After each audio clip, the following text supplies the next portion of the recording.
దేశ విదేశాలలో భారతదేశ గౌరవాన్ని ఇనుమడింపజేస్తూ దేశ సేవకు ప్రజా సంక్షేమానికి జీవితాన్ని అంకితం చేస్తూ అవినీతి రహిత పాలన, సుస్థిరమైన పాలన, దృఢ నిర్ణయాలు తీసుకోగల సత్తా కలిగిన మన ప్రియతమ ప్రధాని గౌరవ శ్రీ నరేంద్ర మోడీ గారిని తమ అమూల్యమైన సందేశాన్ని అందించవలసిందిగా అభ్యర్థిస్తున్నాను. వారికి తెలుగు అనువాదాన్ని భారతీయ జనతా పార్టీ రాష్ట్ర అధ్యక్షులు శ్రీమతి దగ్గుపాటి పురంధరేశ్వరి గారిని చేయవలసిందిగా అభ్యర్థిస్తున్నాను. भारत माता की, भारत माता की, भारत माता की. నా ఆంధ్ర కుటుంబ సభ్యులందరికీ నమస్కారాలు. कल ही देश में लोकसभा चुनाव का बिगुल बजा है और आज मैं यहां जो उत्साही लोग हैं उन्हें पता नहीं है का कंट्रोल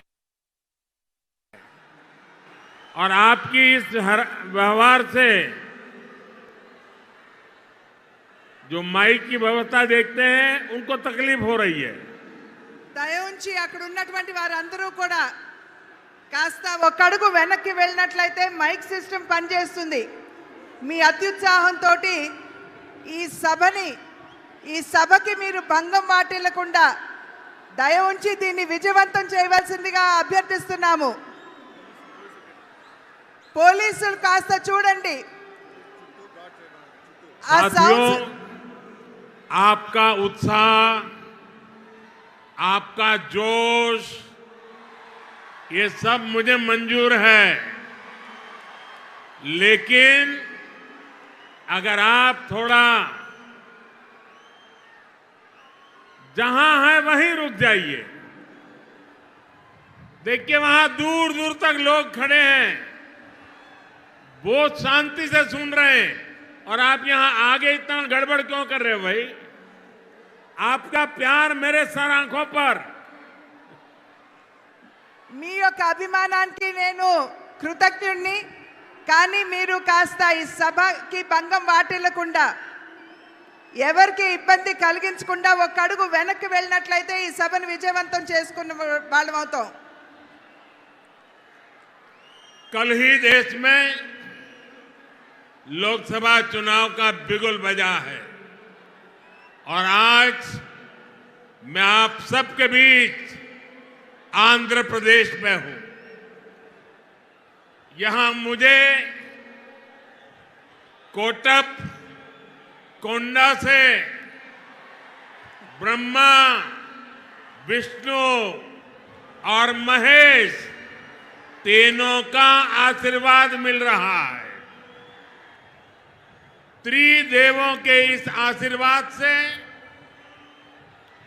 हमारी सरकार के तीसरे कार्यकाल में देश और भी बड़े निर्णय लेगा. आप सब देखिए, ये संयोग देखिए. इस बार चुनावों के परिणाम 4 जून को आने वाले हैं. अब पूरा देश कह रहा है 4 जून को 400 पार. विकसित भारत के लिए 400 पार. विकसित आंध्र प्रदेश के लिए 400 पार. नालगो वंदलो दाटाली एनडीए की वोट వేయాలి. ఆంధ్ర రాష్ట్ర కుటుంబ సభ్యులందరికీ నా నమస్కారాలు అని తెలియజేస్తూ నిన్ననే ఎన్నికల షెడ్యూల్ రావడం జరిగింది. వచ్చిన వెంటనే నేను ఇవాళ ఆంధ్ర రాష్ట్రానికి వచ్చాను.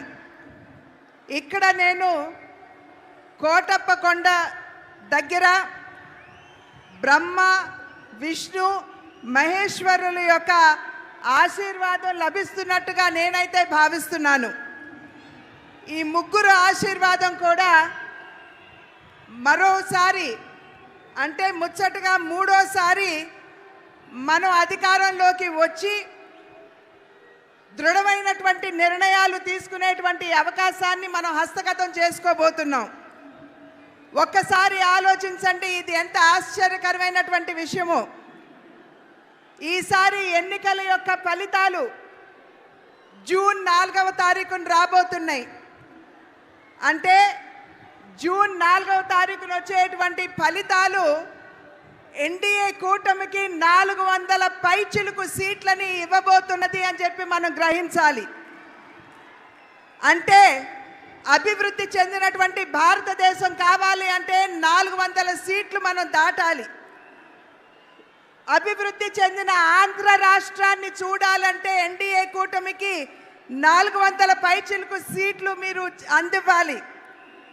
కనుక మీరందరూ కూడా నడుం బిగించి రాబోయే ఎన్నికల్లో ఎన్డీఏ కూటమికి 400 సీట్లు పైచిలుకుగా అందే విధంగా మీరందరూ కూడా కష్టించి కృషి చేయాలి. साथियों, हमारा एनडीए गठबंधन रीजनल एस्पिरेशंस और नेशनल प्रोग्रेस दोनों को साथ लेकर चलता है. इस चुनाव में बीजेपी के सहयोग हमारे साथी लगातार बढ़ रहे हैं. एनडीए की ताकत बढ़ रही है. चंद्रबाबू नायडू और पवन कल्याण दोनों लंबे समय से आप लोगों के हक के लिए, आंध्र के विकास के लिए दिन रात आपके लिए काम करते रहे हैं. एनडीए का लक्ष्य है विकसित भारत के लिए विकसित आंध्र प्रदेश का निर्माण. आंध्र प्रदेश में एनडीए की डबल इंजन सरकार होने से यहां के विकास को और गति मिलेगी.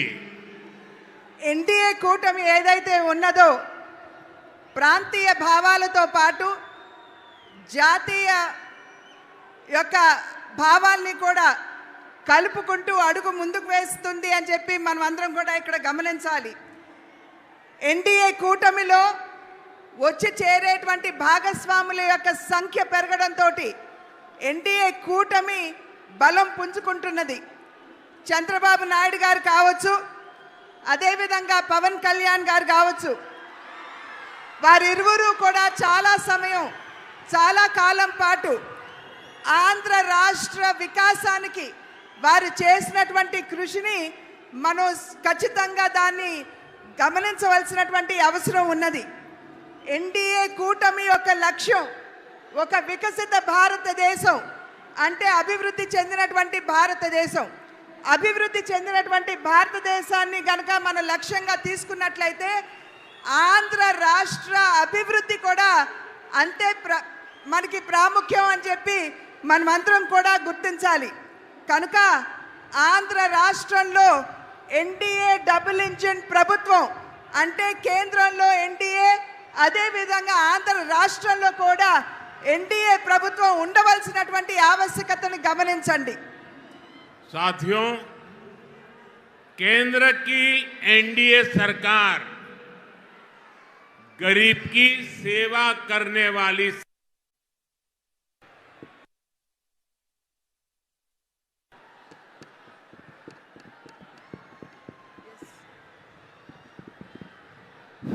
गरीब की सेवा करने वाली सरकार है, गरीब की चिंता करने वाली सरकार है।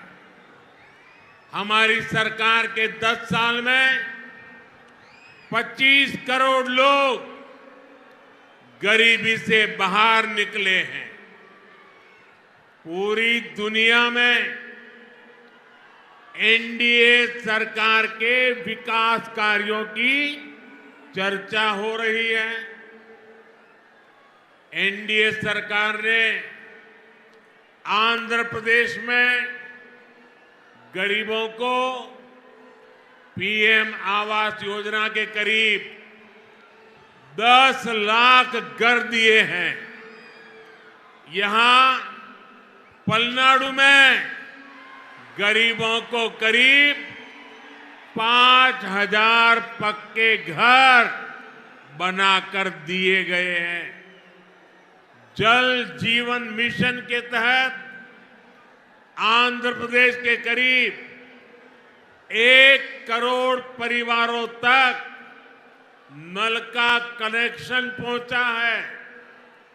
आयुष्मान भारत योजना के तहत यहां 1.25 करोड़ से ज्यादा गरीबों ने अपना मुफ्त इलाज कराया है। आज एनडीए सरकार की वजह से यहां पलनाडु के 5 लाख से ज्यादा जरूरतमंदों को मुफ्त राशन भी मिल रहा है। हमारी सरकार किसानों की छोटी छोटी जरूरतों को भी ध्यान रख रही है। पीएम किसान सम्मान निधि के तहत यहां पलनाडु के किसानों को 700 करोड़ रुपए से ज्यादा दिए गए हैं। यहां केंद्र सरकार की योजनाएं और बेहतर तरीके से लागू हो, इसके लिए आपको ज्यादा से ज्यादा संख्या में एनडीए के सांसद, एनडीए के विधायक इनको जिताना है। एनडीए के सभी सांसद, एनडीए के सभी विधायक बहुत सेवा भाव से आपके लिए काम करेंगे, ये मोदी की गारंटी है।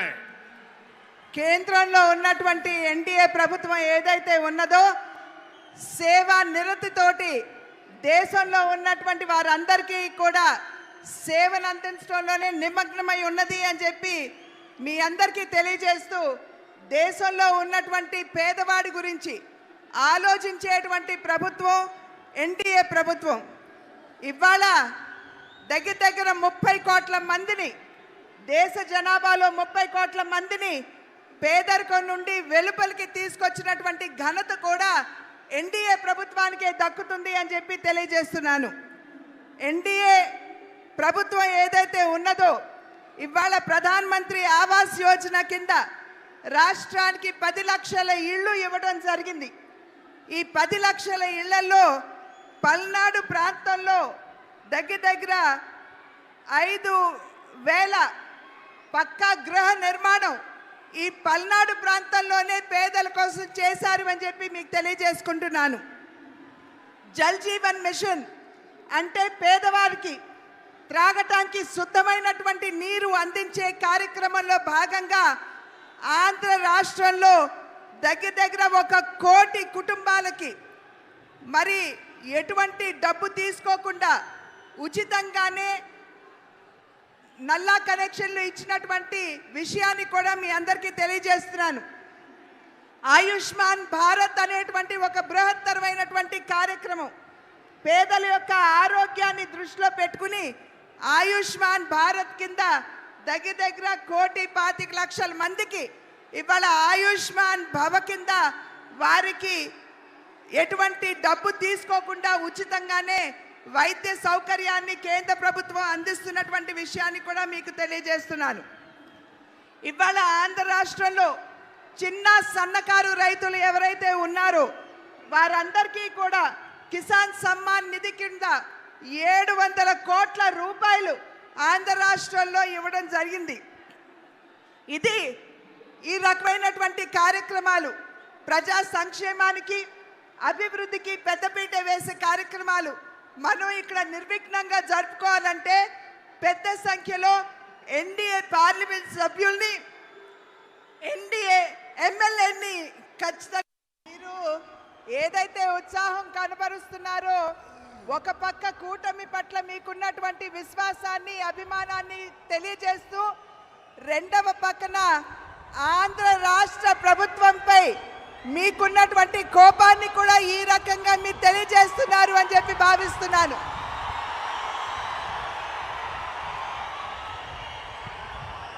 साथियों,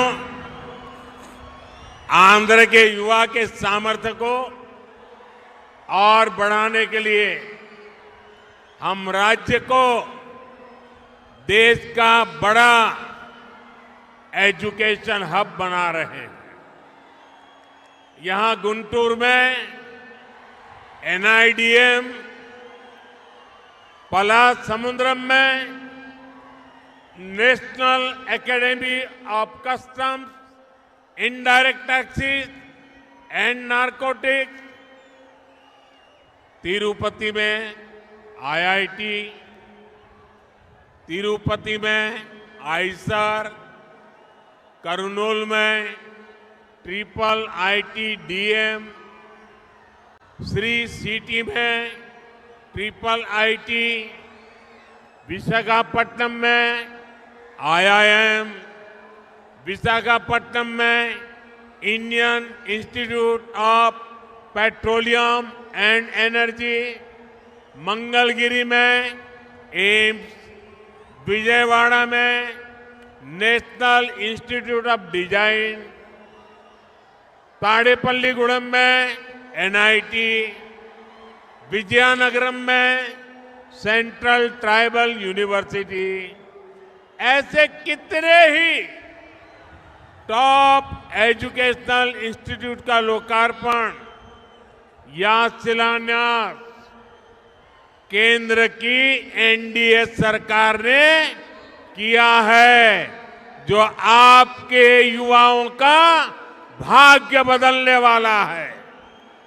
ఆంధ్ర రాష్ట్రంలో ఉన్నటువంటి నిద్రావస్థలో యువతలో ఉన్నటువంటి నైపుణ్యాన్ని తట్టి లేపడానికి ఆంధ్ర రాష్ట్రాన్ని ఒక గొప్ప విద్యా కేంద్రంగా చేయాలి అనేటువంటి సంకల్పం కేంద్ర ప్రభుత్వానిది. దానిలో అంతర్భాగంగానే గుంటూరులో NIDM, పాలసముద్రంలో national academy of customs and indirect taxes, తిరుపతిలో IIT, కర్నూలులో IIIT, శ్రీ సిటీలో IIIT, విశాఖపట్నంలో IIM, విశాఖపట్నంలో Indian institute of petroleum and energy, మంగళగిరిలో ఎయిమ్స్, విజయవాడలో నేషనల్ ఇన్స్టిట్యూట్ ఆఫ్ డిజైన్, తాడేపల్లిగూడెంలో నేషనల్ ఇన్స్టిట్యూట్ ఆఫ్ టెక్నాలజీ, విజయనగరంలో సెంట్రల్ ట్రైబల్ యూనివర్సిటీ, ఇవన్నీ కూడా చాలా చాలా ప్రధానమైనటువంటి కేంద్ర విద్యా సంస్థలు. ఆ సంస్థలన్నిటినీ ఇవాళ ఆంధ్ర రాష్ట్రంలో ఉన్నటువంటి యువతలో నిక్షిప్తంగా ఉన్నటువంటి సామర్థ్యాన్ని వెలికి తీయడానికి ఇవన్నీ కూడా మేము ఇక్కడ స్థాపించడం జరిగింది. साथियों, NDA में हम सबको साथ लेकर चलते हैं, लेकिन दूसरी ओर कांग्रेस पार्टी है जिसका एक ही एजेंडा है, गठबंधन के लोगों को यूज एंड थ्रो करना. आज कांग्रेस को भले ही मजबूरी में इंडी अलायंस बनाना पड़ा हो, लेकिन इनकी सोच वही है. आप देखिए, लेफ्ट और कांग्रेस केरला में एक दूसरे को क्या कहते हैं, बंगाल में टीएमसी और लेफ्ट एक दूसरे के लिए क्या क्या बोलते हैं, पंजाब में कांग्रेस और आप एक दूसरे के लिए कैसी भाषा बोलते हैं। जो लोग चुनाव से पहले अपने फायदे के लिए ऐसे लड़ते हो, ऐसे झगड़ते हो, वो चुनाव के बाद क्या करेंगे ये आप इसका अंदाजा लगा सकते हैं। ఎన్డీఏ కూటమి ఏదైతే ఉన్నదో ప్రతి ఒక్క ఎన్డీఏ భాగస్వామిని కలుపుకుని ముందుకు వెళ్ళడంలోనే విశ్వాసాన్ని ప్రదర్శిస్తుంది. కానీ ఏదైతే ఇప్పుడు మనం ముందు చూస్తున్నామో, మన ముందుకు వచ్చినటువంటి ఇండియా కూటమి ఏదైతే మనం చూస్తున్నామో, ఆ కూటమిలో ఉన్నటువంటి వారందరూ కూడా ఒకరినొకరిని ఉపయోగించుకుని కేవలం అంతవరకే పరిమితం చేస్తూ యూజ్ అండ్ త్రో అంటే వాడి ఆ తర్వాత విసురు వేయడం మీదే వారి దృష్టి అంతా కేంద్రీకృతమై ఉంటుంది అని చెప్పి మనం అందరం కూడా గమనించాలి. ఇవాళ కాంగ్రెస్ పార్టీ మరి ఒక రకమైనటువంటి వారికి ఎటువంటి ముందు చూపు లేకుండా వారు అందరితో కలిసి మన ముందుకు వచ్చిన ఒక్కసారి ఈ కూటమి భావజాలం మీద మీరు దృష్టి కేంద్రీకరించండి. కేరళలో లెఫ్ట్ కావచ్చు, కాంగ్రెస్ కావచ్చు, ఒకరినొకరు ఏ విధంగా తిట్టుకుంటారో ఆడిపోసుకుంటారో ఒక్కసారి గమనించండి. అదేవిధంగా బెంగాల్లో, వెస్ట్ బెంగాల్లో తృణమూల్ కాంగ్రెస్ మరియు లెఫ్ట్ ఒకరినొకరిని ఏ విధంగా దూషించుకుంటారో ఒక్కసారి ఆలోచించండి. అదేవిధంగా పంజాబ్లో కాంగ్రెస్ పార్టీ, ఆప్, ఈ రెండు పార్టీలు కూడా ఒకరినొకరు ఏ విధంగా దూషించుకుంటారో ఒక్కసారి మీరందరూ కూడా గమనించాలి. అంటే కేవలం తమ యొక్క స్వలాభం, వారి యొక్క స్వార్థం తప్పించి దేశ ప్రయోజనాలు వారి దృష్టిలో లేనటువంటి సందర్భంలో వారు ఏ రకంగా ముందుకు వస్తారు, ఏ రకమైనటువంటి పాలనని దేశానికి అందివ్వగలరో ఒక్కసారి మీరందరూ ఆలోచించండి. साथियों, मुझे याद है कि कैसे राम मंदिर के लोकार्पण पर्व के दिन पूरे राज्य में रामलला के फिर घर लौटने का उत्सव मना था। तेलुगु लोग कभी नहीं भूल सकते कि एनटीआर गारू कैसे वो भगवान राम और भगवान कृष्ण के रोल को जीवंत कर देते थे। उन्होंने जीवन भर किसानों और गरीबों के हक की लड़ाई लड़ी थी और इस वजह से इन्हें कांग्रेस के अत्याचारों को भी सहना पड़ा था। कांग्रेस ने हमेशा आंध्र प्रदेश के गौरव का अपमान किया है। ये हमारी सरकार है जिसने हमेशा आंध्र गौरव का सम्मान किया। पिछले वर्ष ही हमारी सरकार ने एनटीआर गारू के शताब्दी वर्ष पर स्मारक सिक्का जारी किया था। कुछ समय पहले ही एनडीए सरकार ने तेलुगु धरती के सपूत पीवी नरसिम्हा राव जी को भारत रत्न दिया। कांग्रेस ने कैसे उनका अपमान किया था मैं इसके विस्तार में नहीं जाना चाहता, लेकिन ये बीजेपी है, एनडीए है जो हमेशा पार्टी लाइन से ऊपर उठकर देश के लिए समर्पित नेताओं का सम्मान करती है। ఒక్కసారి మనం తిరిగి చూసుకున్నట్లయితే మనం ఇంతకు ముందే శ్రీరాముణ్ణి ఒక భవ్యమైనటువంటి మందిరాన్ని నిర్మాణం చేసి వారిని తీసుకుని వచ్చి అక్కడ పునఃప్రతిష్ఠ చేయడం జరిగింది. శ్రీరాముడి గురించి మనం ఒక్కసారి గుర్తు చేసుకున్నట్లయితే మన కళ్ళ ముందు సాక్షాత్కరించేది నందమూరి తారక రామారావు గారు. వారు ఏ విధంగా శ్రీరాముడిగా శ్రీకృష్ణుడిగా వారు నటించడం గారు జీవించారో మనందరికీ తెలిసినటువంటి విషయమే. వారు నందమూరి తారక రామారావు గారు వారి జీవితాన్ని పేదల కోసం, రాష్ట్రంలో ఉన్నటువంటి రైతుల కోసం, వారి వారి హక్కుల కోసం చేసినటువంటి పోరాటాన్ని, వారికి అందించినటువంటి సేవని ఇక్కడ మనం ఖచ్చితంగా గుర్తు చేసుకోవాలి.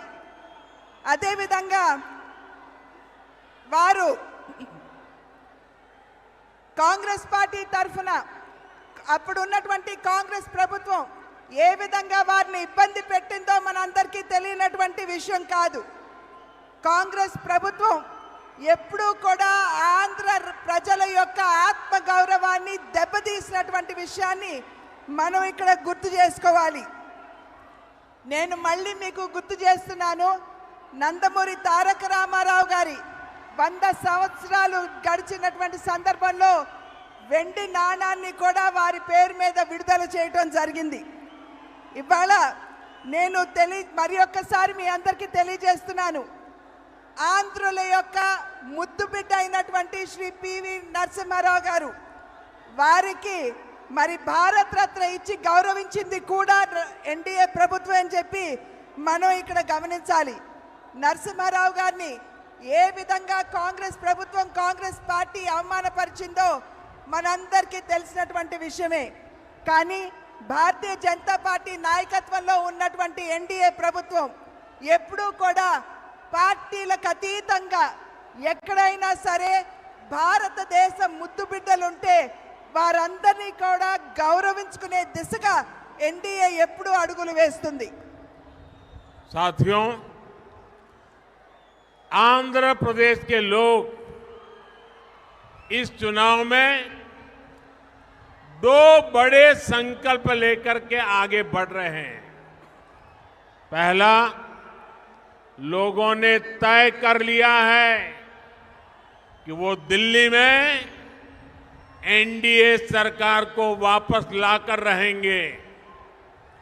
दूसरा, यहां के लोग राज्य सरकार से इतना आक्रोशित है कि उसे हटाने का मन बना चुके हैं। यहां राज्य सरकार के मंत्रियों में एक दूसरे से ज्यादा भ्रष्टाचार करने का कंपटीशन चल रहा है। आंध्र प्रदेश के लोग देख रहे हैं कि राज्य के तेज विकास के लिए जिस सकारात्मक वातावरण को बढ़ाने की जरूरत थी, उसे पिछले 5 साल में यहां धक्का लगा है। आंध्र प्रदेश के लोगों ने देश के विकास के लिए, आंध्र प्रदेश के विकास के लिए पूरी सकारात्मकता के साथ वोट देने का निर्णय ले लिया है। ఆంధ్ర రాష్ట్ర ప్రజలు 2 సంకల్పాలు తీసుకున్నారని చెప్పి నేను భావిస్తున్నాను. మొట్టమొదటిది, కేంద్రంలో ఖచ్చితంగా ఎన్డీఏ ప్రభుత్వాన్ని స్థాపించాలి అని చెప్పి నిర్ణయం చేయడం జరిగింది. రెండవ సంకల్పం, ఏదైతే రాష్ట్రంలో అవినీతిలో కూరుకుపోయినటువంటి ప్రభుత్వం ఉన్నదో దాన్ని పెకలించి విసిరివేయాలి అని చెప్పి నిర్ణయం తీసుకున్నట్లు నాకైతే అర్థమవుతున్నటువంటి విషయం. ఈ రాష్ట్రంలో ఉన్నటువంటి మంత్రులు ఎవరైతే ఉన్నారో సవ్యమైనటువంటి పరిపాలనని ప్రజలకు అందివ్వడం కంటే కూడా ఎవరికంటే ఎక్కువ అవినీతి చేస్తారో దాని మీదే దృష్టి కేంద్రీకరించారని చెప్పి మనం ఇక్కడ అర్థం చేసుకోవాలి. మన ఆంధ్ర రాష్ట్ర ప్రజలు ఆంధ్రప్రదేశ్ యొక్క వికాసం, అభివృద్ధి కనుక మనం ఆకాంక్షించినట్లయితే ఇక్కడ ఖచ్చితంగా ప్రతి ఒక్కరూ కూడా ముందుకు వచ్చి ఓటు వేయాలి. ఈ 5 సంవత్సరాల కాలంలో ఆంధ్ర రాష్ట్ర అభివృద్ధి సంపూర్ణంగా కుంటుపడింది అని చెప్పి నేను మీకు చెప్పనవసరం లేదు. ఆంధ్ర రాష్ట్ర ప్రజలు అటు దేశం అదేవిధంగా ఇటు ఆంధ్ర రాష్ట్ర అభివృద్ధి కనుక ఆకాంక్షించినట్లయితే ఖచ్చితంగా ఈ ఎన్నికల్లో మీరందరూ ముందుకు వచ్చి ఓటు వేయాలి అని చెప్పి నేను అభ్యర్థిస్తున్నాను. आंध्र के मेरे प्यारे भाइयों बहनों, आप ये गलती कभी मत करना कि आंध्र में जगन की पार्टी और कांग्रेस पार्टी अलग है. ये दोनों एक ही है.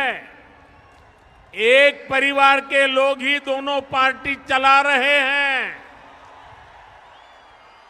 और ये उनकी मिली भगत है कि जो सरकार के प्रति गुस्सा है वो थोड़ा गुस्सा कांग्रेस की तरफ चला जाए ताकि एनडीए के लोगों को लाभ न मिले. तो ये दोनों की चालाकी है. ये दोनों एक ही चट्टे बट्टे के आजू बाजू है. कोई गलती मत करना. ఆంధ్ర రాష్ట్ర ప్రజలు మీరు గమనించవలసినటువంటి విషయం, ఇక్కడ కాంగ్రెస్ పార్టీ మరియు వైఎస్ఆర్సీపీ వేరు పార్టీలు కాదు. 2 పార్టీలు కూడా ఒకే వరలో ఉన్నటువంటి ఖడ్గాలు. ఈ 2 పార్టీలు ఒకే కుటుంబం నుండి వచ్చినటువంటి నాయకత్వం వహిస్తున్నటువంటి విషయాన్ని మనమందరం కూడా గమనించాలి.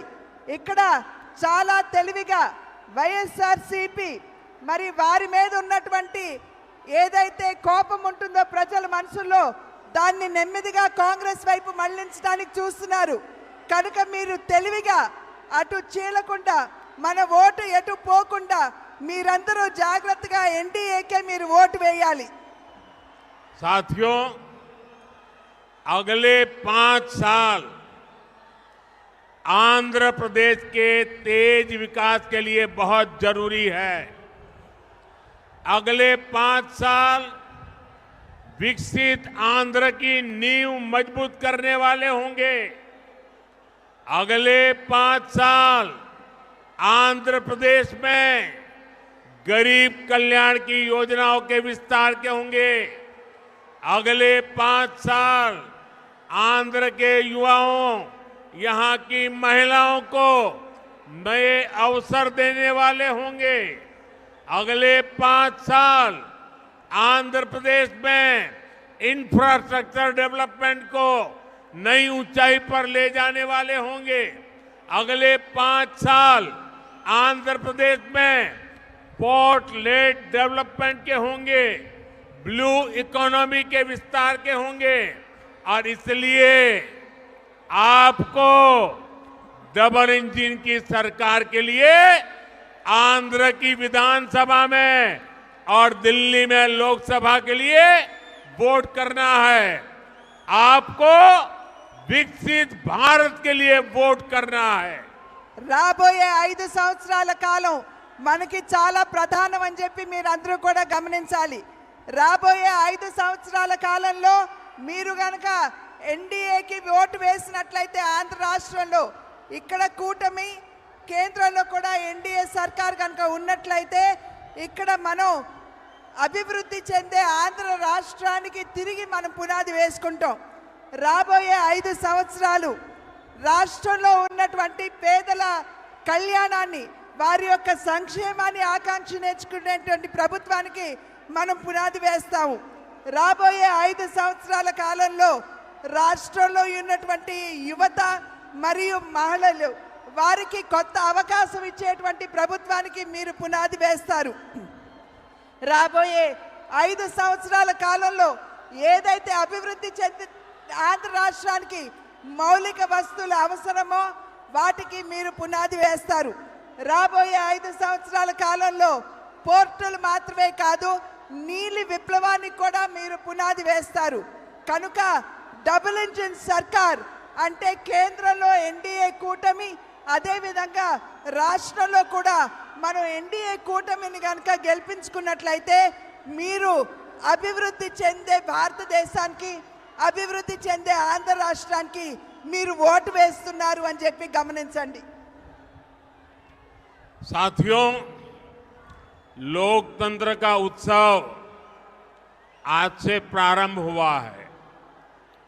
आप सबसे मेरी रिक्वेस्ट है कि लोकतंत्र के उत्सव का हम स्वागत करें और स्वागत के लिए अपना मोबाइल फोन बाहर निकालिए, अपने मोबाइल फोन का फ्लैश लाइट चालू कीजिए। सब लोग अपने मोबाइल का फ्लैश लाइट चालू करें। మీరందరూ కూడా ఇప్పుడు ప్రజాస్వామ్య వ్యవస్థలో ఒక పండుగ వాతావరణాన్ని మనం ఎలక్షన్ రూపంలో ఎదుర్కోబోతున్నాం. మీరందరూ కూడా మీ మొబైల్ ఫోన్స్ తీయండి, టార్చ్లు వెలిగించండి. जिसके पास भी मोबाइल है फ्लैश लाइट चालू करके आज से लोकतंत्र के उत्सव का स्वागत करें। మీరందరూ టార్చ్లు వెలిగించి ప్రజాస్వామ్య వ్యవస్థలో వెలుగును నింపండి. ये विशाल जनसागर दिल्ली को भी संदेश देगा और आंध्र के घर घर में भी संदेश देगा। ఏదైతే మీరు ఇప్పుడు వెలుగులు వెలిగించారో అది అభివృద్ధి చెందిన ఆంధ్ర రాష్ట్రానికి, అభివృద్ధి చెందుతున్న భారతదేశానికి నిదర్శనం. मेरे साथ बोलिए भारत माता की, भारत माता की, జై भारत माता की। జై. बहुत बहुत धन्यवाद।